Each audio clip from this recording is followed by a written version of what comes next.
Hello everyone and back again with a new video. So friends, आज के video में हम लोग डिस्कस करने वाले हैं, अगर मेरे पास कोई प्रेग्नेंट मॉली फिशेस है तो इसको हम लोग कैसे एक छोटे से बकेट में रख सकते हैं।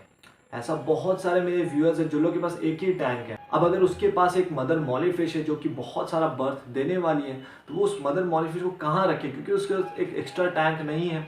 तो वैसे टाइम पे अगर आप उसको अपने एक छोटे से बकेट वगैरह में रखते हैं तो कैसे उसका टेक केयर कर सकते हैं, क्या क्या करने से वो जो मदर मॉली फिश है वो मरेगी नहीं, आपको क्या क्या चीज़ प्रोवाइड करना होगा, सब कुछ बहुत अच्छे तरीके से मैं डिटेल में डिस्कस करने वाला हूँ। अगर आप अपने फिशेस को एक बकेट में रखते हैं तो उसमें क्या क्या नीड होता है, आपको देना पड़ता है फिशेस के लिए, सारा कुछ को बहुत अच्छी तरीके से आज के वीडियो में हम लोग डिस्कस करेंगे। इसलिए ये वीडियो को पूरा देखिएगा। बट आज का वीडियो स्टार्ट करने से पहले अगर आप मेरे चैनल पर न्यू है तो प्लीज़ मेरे चैनल को सब्सक्राइब कर लीजिएगा।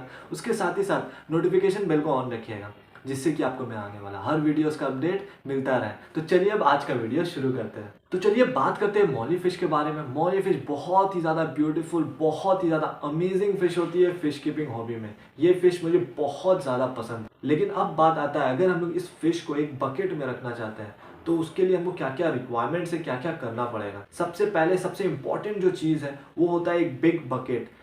बहुत सारे लोग क्या करते हैं, एक वर्टिकल लंबा वाला बकेट जो आता है ना उस पर रखते हैं। उस पर एकदम भी मत रखिएगा, क्योंकि उसमें आप देख रहे हैं स्विमिंग एरिया जो है बहुत ही ज़्यादा कम है। मॉली फिश दिखने में बहुत ज़्यादा छोटी होती है, लेकिन उसको स्विमिंग एरिया बहुत ज़्यादा बड़ा चाहिए होता है। अगर आप बड़ा स्विमिंग एरिया प्रोवाइड नहीं कीजिएगा, आप अगर आपकी मॉली फिश बहुत ज़्यादा स्ट्रेस में आ जाए तो डेफिनेटली आप देखिएगा उस बकेट्स के बाहर में वो जंप करने की कोशिश करेगी। और वो जब फिर जंप करेगी उसके बाद अगर आप रहिएगा नहीं उस रूम पे, वो देखिएगा धीरे धीरे बाहर में ही तड़प तड़प के मर जाएंगे। इसलिए कभी भी छोटे से बकेट में, कोई बाउल वगैरह में एकदम भी मॉली फिश को मत रखिएगा।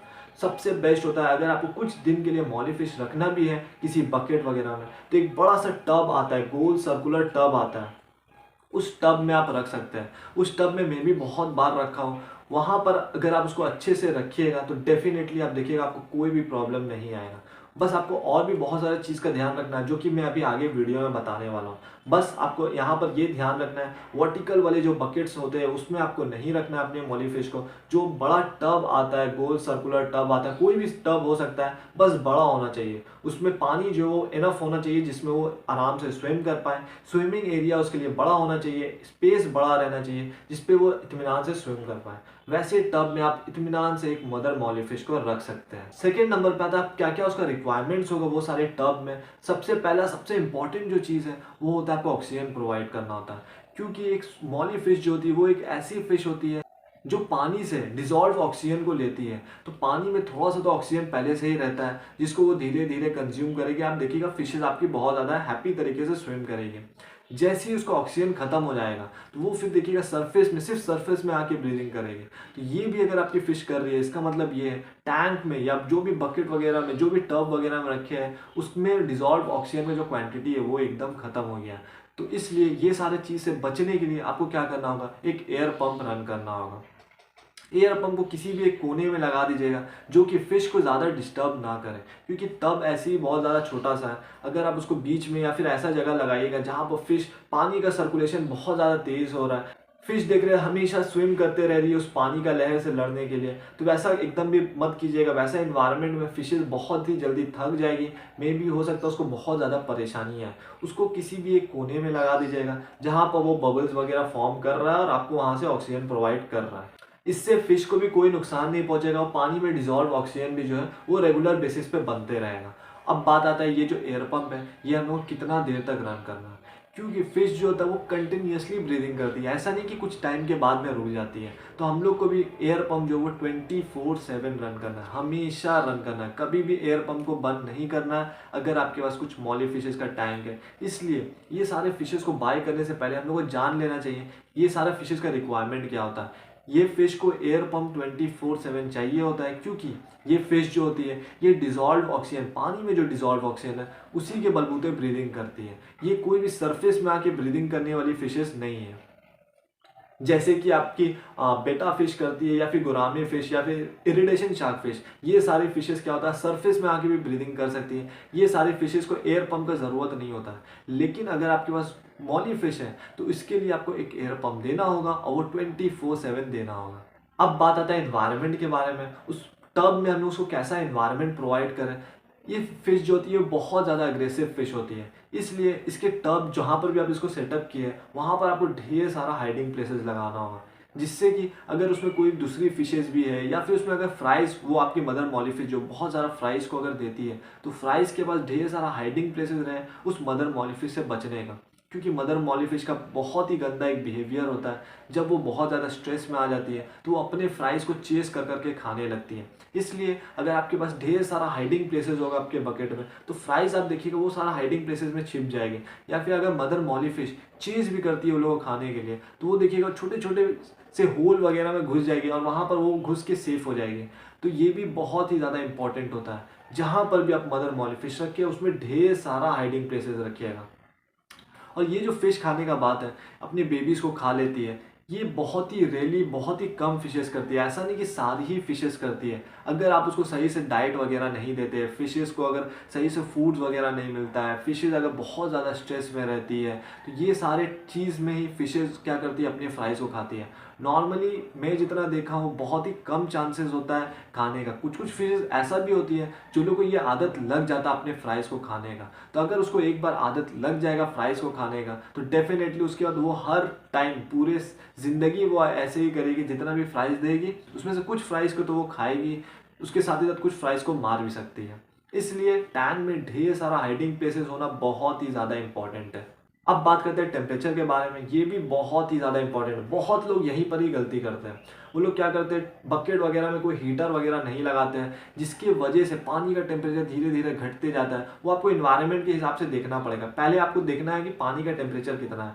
पानी का टेम्परेचर अगर 26 से कम जा रहा है, 25, 24 जा रहा है, तब आपको एक हीटर लगाना होगा। क्योंकि वो प्रेग्नेंट है, उस टाइम पर अगर हाई टेम्परेचर आपका पानी का रहेगा तो उसमें फिशेस का इम्यून सिस्टम, फिशेस बहुत ज़्यादा हेल्दी तरीके से रहती है। पानी का टेम्परेचर कम रहेगा तो इससे भी आप फिशेस को देखिएगा बहुत ज़्यादा स्विम नहीं करेगी, बहुत इनएक्टिव रहेगी, एक कोने में बैठी रहेगी। इसलिए ऐसे टाइम पे पानी का टेम्परेचर हाई होना बहुत ही ज़्यादा इंपॉर्टेंट है। हाई मतलब कितना होना चाहिए, 27-28 डिग्री सेंटीग्रेड होना ही चाहिए उस बकेट में।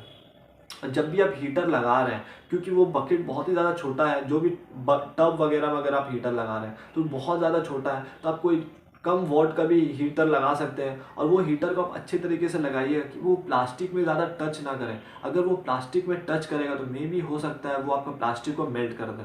उसको आप चाहे तो बॉटम में रख सकते हैं, कुछ प्लांट्स वगैरह के साथ हाइड करके वहाँ पर रख सकते हैं, या फिर उसको आप जहाँ पर भी आप रख रहे हैं, क्योंकि वो सर्कुलर है, साइड पे लगाना थोड़ा सा मुश्किल हो सकता है, तो आप उसको बॉटम में ही रखना सही होगा। तो उसको जहाँ पर भी आप रख रहे हैं, बस आप ये चीज़ मेक श्योर कर लीजिएगा उसका जो भी ग्लास वगैरह है वो डायरेक्ट आपका प्लास्टिक को टच ना करें, और वो ऐसे जगह पे हो जहाँ पर फिशेस को भी कोई नुकसान ना पहुंचे, ना ही वो टब को कोई तरीके से मेल्ट कर पाए। अब हम लोग बात कर चुके हैं टेम्परेचर के बारे में, अब हम लोग बात करेंगे फूड्स के बारे में। फूड्स आपको रेगुलर बेसिस पे देना है।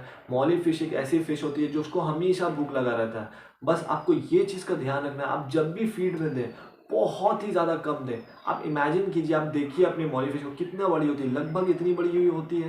तो इतनी सी बड़ी सी फिश का बेली कितना बड़ा होगा, बहुत ही ज़्यादा छोटा होगा। और उस बेली का साइज़ के हिसाब से आपको फूड नहीं देना है, उससे बहुत ही कम अमाउंट में आपको फूड देना है। अगर आपके पास एक मॉली फिश है तो आप उसको एक ही पैलेट दीजिए, इनफ है। फिर 2 घंटे बाद फिर एक पैलेट दीजिए, फिर 2 या 3 घंटे बाद एक पैलेट, ऐसे करके आपको देना पड़ता है, जिससे कि वो जो भी प्रीवियस फूड खाई उसको पहले डाइजेस्ट कर पाए, तब वो नया फूड का इंटेक करें। लेकिन कई लोग ऐसा नहीं करते हैं। वो लोग क्या करते हैं, वो लोग एक बार में बहुत सारा, एक पैलेट दिए, देखिए अरे ये तो तुरंत खा लिए, दूसरा दे दिए, तीसरा दे दिए, चौथा, ऐसे करके बहुत सारा पैलेट्स दे देते हैं। तो उससे क्या होता है, वो बहुत सारा पैलेट्स तो खा लेती है, लेकिन उसके बाद वो उसको सही से डाइजेस्ट नहीं कर पाती है। डाइजेस्ट नहीं कर पाने की वजह से वो प्रेग्नेंट भी है, तो वो क्या होता है, वो फिश मरना स्टार्ट हो जाती है। इसलिए कभी भी ये गलती मत कीजिएगा। जब भी आप अगर मॉली फिश रखे हैं तो उसको बहुत ही कम पैलेट दीजिए और रेगुलर इंटरवल्स में दीजिए, जिससे कि उसको ज़्यादा भूख ना लगे। अगर आप उसको थोड़े थोड़े देर में अगर आप उसको पैलेट्स देते रहेगा तो उसको देखिएगा कभी भी भूख नहीं लगेगा, बहुत ही ज़्यादा एक्टिव रहेगी, बहुत ही ज़्यादा हेल्दी रहेगी, बहुत ही ज़्यादा लॉन्ग लाइफ तक मेनली जिएगी। और एक और लास्ट और सबसे इंपॉर्टेंट चीज़, जहाँ पर भी आप अगर बकेट वगैरह में, टब वगैरह में अगर अपनी मॉली फिश को रखें तो उस चीज़ को अच्छे से कवर करके रखिएगा। कवर ऐसे चीज़ से कीजिएगा जिससे कि एयर वगैरह पास हो। आप कोई लकड़ी वगैरह मत लगा दीजिएगा, या फिर कोई नेट वगैरह लगा दीजिए जिससे कि थोड़ा बहुत ट्रांसपेरेंट रहे, थोड़ा बहुत एयर वगैरह भी पास हो पाए। वैसे करके उसको रखिएगा, क्योंकि हो सकता है कई बार ऐसा भी होता है मॉली फिश बर्थ के टाइम देने के टाइम पे बहुत ज़्यादा स्ट्रेस में आ जाती है और वो बकेट के बाहर में, टैंक के बाहर में, टब के बाहर में जंप करने का कोशिश करेगी। तो अगर उसमें नेट वगैरह लगा रहेगा तो वो नेट से लग के फिर वापस आपके पानी में ही गिर जाएगी। इसमें भी बहुत सारे लोग गलती करते हैं जिसकी वजह से उन लोगों को बहुत सारी फिशेस मर जाती हैं। सो फ्रेंड्स, होप करता हूँ ये जो भी वीडियो था आपके लिए बहुत ज़्यादा हेल्पफुल साबित हुआ होगा। ऐसी मोर फिश रिलेटेड वीडियोस के लिए प्लीज़ मेरे चैनल को सब्सक्राइब कीजिएगा। So thank you everyone for watching this video, for being with me, और अब हम लोग जल्दी ही मिलेंगे मेरे न्यू वीडियो और एक न्यू कंटेंट के साथ।